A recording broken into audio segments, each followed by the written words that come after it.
Jambo ry'Imana hano mu kiganiro sarashoboye turamukije amahoro ya Kristo abane namwe turipfurije intsinzi y'Imana turipfurije amahoro aho muherereye turipfurije kururanirwa Imana ibagwanire impande zose mu izina rya Yesu Kristo. Ndagufite message ivuga ngo hamwe no guhekera imbere y'Imana. Imana iravyukurutse iraje gutabara, hamwe no guhekera imbere y'Imana, hamwe no kuba imbere y'Imana, hamwe nuko uri kurabwira imitwaro yawe Imana iravyukurutse irabyutse iraje gutabara iraje kugirira neza. Ntukangwe n'ibyo ubona, ntukangwe n'ibigikikuje. Inyuma y'igihuhusi, inyuma y'imvura, inyuma y'izuba hari igitangaza kidasanzwe Uwiteka aje gukorera ubuzima bwawe mu izina rya Yesu Kristo. Reka dusome ari mu gitabo cya Hagayi ibice byaho 2 umurongo wa 19 haravuga ngo mbega hari imbuto zikiri mu bigega, mbere n'umuzabibu n'umusukoni n'umukomamanga n'umwerayo n'ibikiruha vyama,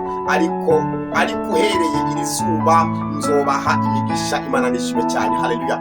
Imana irikirabaza ngo mbega ngo hariho imbuto zikiri ku bigega. Nshuti mukundwa, humura naho hateye inzara ukarya n'imbuto, hari Imana ije kubigeza neza. Naho hatse izuba habura imvura, hari ikintu kidasanzwe Imana ije gukora. Ndiko ndabona ubutabazi bw'Imana inyuma y'icyo kibazo, ndiko ndabona ubutabazi bw'Imana inyuma y'icyo kibazo. Hari igitangaza Imana ije gukora inyuma yo kubura imvura. Hari umugisha Imana ije gutanga mu izina rya Yesu. Warahombye kuri konte yawe nta kintu kiriko, haleluya. Warariye umushahara urawumara, warariye imbuto urazimara. Bisigura iyo umuntu amaze kuba yari imbuto, bisigura ibyo yimbuye byose babyamaze kurangira. Akazi karahagaze, icyo kibanza ucururizamo, umviriza, warariye n'umutahe gushika nawe ugurisha ikibazo cy'ucururizamo, ariko ari ubutabazi bw'Imana. Inyuma y'ibyo hari ikintu kidasanzwe Uwiteka Imana yo mwijuru yakuremye ije gukorera. Humura parasera yawe warayigurishije, ndetse naho uno munsi uba mu nzu bariko barakwirukana. Umviriza, ntugire ikibazo nshuti mukundwa. Inyuma y'ibyo hari igitangaza Uwiteka aje gukorera ubuzima bwawe mu izina rya Yesu Kristo. Hari mu gitabo nyene cya Zakariya ibice vyaho 2 umurongo wa 13 aravuga ngo nimuwekere imbere y'Uhoraho yemwe abafise imibiri mwese, kuko avyukurutse ahera hiwe Imana nishime cyane. Narindi banga nimwe n'uguhekera imbere y'Uwiteka. Wekera imbere y'Uwiteka ubwira Imana. Bibiliya avuga ngo nije nabakubise kandi nije nzobasomora, nta wundi wohungira ko atari Imana. Humura mu mukundwa, humura. Inyuma y'icyo kibazo, inyuma y'iryo zuba hari igitangaza kidasanzwe Uwiteka ije gukora, haleluya. Imana irikira kubaza ngo mbega hari imbuto zikiri mu bigega.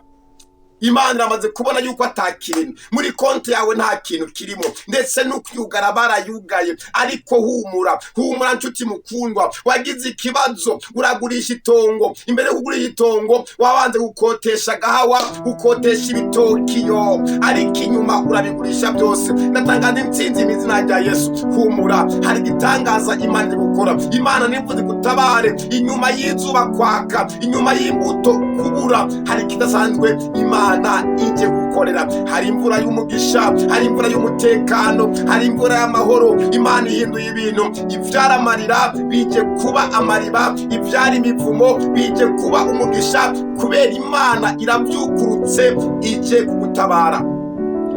Ndakwifurije intsinzi y'Imana, ndakwifurije ubutabazi bw'Imana, ndakwifurije kuroranirwa. Ibyo bitagenda muri ano mezi asoze umwaka, hari igitangaza Imana ije gukora. Imana icinzira ahitana inzira, Imana ije korosha ibyari bigumye, Imana ije gukomeza ibyaregarega. Amahoro y'Imana shalom abane nawe. Mwifurije ubutabazi bw'Imana, mwifurije uburinzi bw'Imana. Imana ikugirire neza. Uhoraho umwami arabyukurutse araje gutabara mu izina rya Yesu Kristo. Amina.